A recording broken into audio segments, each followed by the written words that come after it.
Hi everyone, I'm Shaylin here with Reedsy, so today we're going to be talking about how to design a book cover.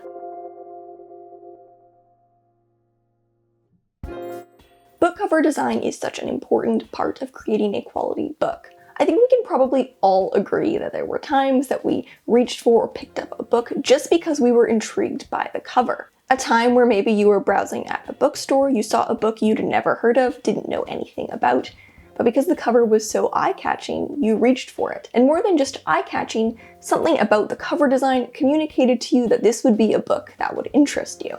The art of book design is in creating a cover that is both eye-catching and a good marketing tool, and one that stands out while also communicating your book's genre effectively. Unless you're a very experienced designer yourself, you're going to want to work with a professional. A lot of authors without any design experience try to DIY their covers, and unfortunately, amateur cover designs tend to stand out in all of the wrong ways. Whether this sentiment is true or not, most readers will see an amateur cover design and equate it to amateur storytelling within.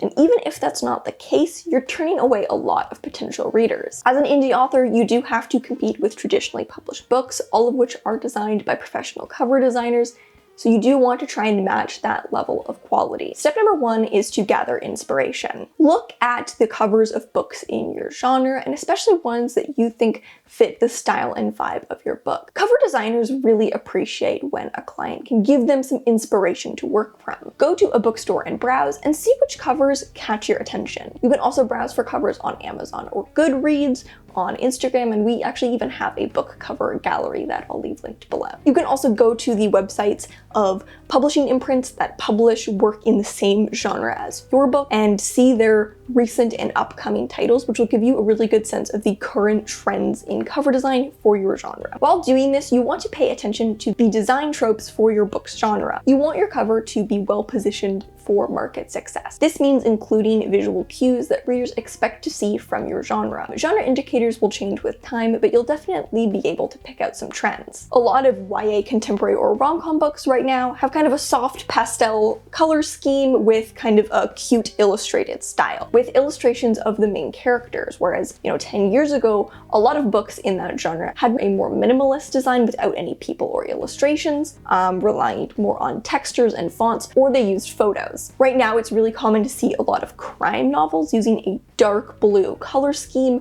with a yellow window. You don't want your book to look like a carbon copy of a million other covers. Designers will know how to use these trends to create something unique, so your book still stands out while also having those visual cues that can help a book find its target audience. The next step is to find a designer to work with. There are a lot of tools out there to help self-published authors create their own covers, but just because those tools exist doesn't mean you necessarily should be DIYing a cover. There are definitely some authors who have the design experience needed to create their own covers, but most don't. I would recommend hiring a professional unless you have a lot of graphic design experience. With a weak cover, you won't sell any copies. You want to find a designer who has experience not just in the industry, but also within your specific genre. Someone familiar enough with the genre and style you're working within that you can give them some inspiration and a concept, an idea, and they can turn that into something eye-catching and unique. You can look on marketplaces like Upwork or Fiverr, but do keep in mind that anyone can list themselves there without needing any specific qualifications. If you are looking to hire a designer, Reedsy is a marketplace where you can hire designers who are all vetted and have industry experience. So if you want to make sure you're working with someone experienced and qualified,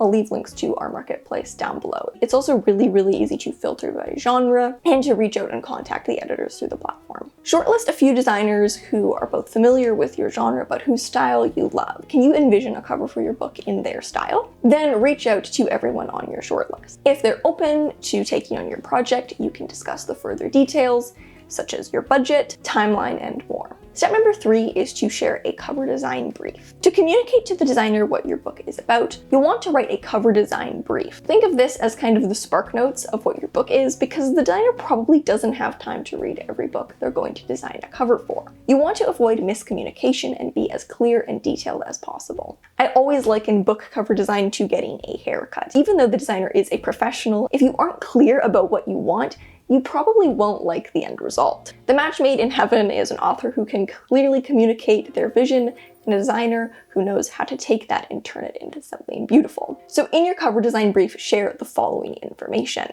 the book's target market, so specify the category, genre, and define your target audience's demographics. A synopsis. This is a summary that will allow the designer to understand the story arc and the main motifs of the book. You also want to provide some information on the main characters, emphasize the protagonist's internal and external traits, especially if the characters are going to feature on the cover in some way. You can also talk about what elements you want on the cover. So for example, the size of the cover, the title, if there's going to be a tagline if you want to feature a snippet of a review, and finally some inspiration. Share 5 to 10 covers, as well as any additional mood boards or images you've assembled. Do you like the composition of this one along with the color palette of this one, etc. After you submit the brief, you'll get a quote from the designer, which will depend on a variety of factors, including the designer's experience and their standard rates, which can then be affected by the complexity of the design and the number of design rounds you've asked for. If you feel like the designer is a good fit and the quote is within your budget, then you can get started on the creative process. Step number 4 is to nail down the main concept of your cover. Cover design isn't as simple as sending in your cover design brief and then the perfect cover will land magically in your inbox a couple weeks later. It's very much a collaboration between you and the designer and will require some back and forth. The first objective is to figure out the basic concept. This will depend on things like the emotion you want your cover to convey, such as do you want it to feel mysterious, dark, hopeful, quirky, etc., as well as the key elements, symbols, or motifs of your story and the overall composition. Different designers have different processes, but a lot of designers will draw up a few different concepts and then you can choose which one you want to further refine. Step 5 is to experiment with different typefaces and color schemes. Once you've nailed down a concept, the designer will play around with variations of that concept. The designer will draw up different versions with different typography, compositions, color schemes, and likely give you a few different versions and ask you what you want to keep, change, or maybe take from different versions and combine. You might say like the color scheme of one mock-up